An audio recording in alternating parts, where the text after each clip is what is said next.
বন্ধুরা ফিরে এলাম 10 মিনিট পর। সেকেন্ড স্টেপ বন্ধুরা, আমি তেল দিয়ে দিয়েছি বন্ধুরা কিছুটা পরিমাণ এখানে। এবার আমি ওটসগুলোকে আমি ভেজে নেবো বন্ধুরা, বড়ার মতো করে হেলদি। সকালের একদম কম আছে বন্ধুরা, ভাজতে হবে এইটাকে বন্ধুরা। ঠিক আমি বড়ার মতো ছোট্ট ছোট্ট করে বন্ধুরা দিচ্ছি, দেখুন এরকম করে।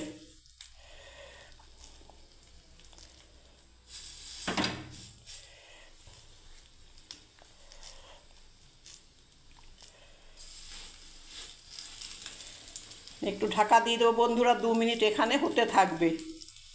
তারপর আমি আবার বন্ধুরা 2 মিনিট পরে ফিরে আসবো, আপনাদেরকে দেখিয়ে দেবো বন্ধুরা কেমন হয়েছে আবার হেলদি মর্নিং ব্রেকফাস্ট সুজি আর ওটস দিয়ে বন্ধুরা। 1 কাপ সুজি, 1 কাপ ওটস আর হাফ কাপ সুজি বন্ধুরা, আর কিছুটা পরিমাণ ভেজিটেবিলস।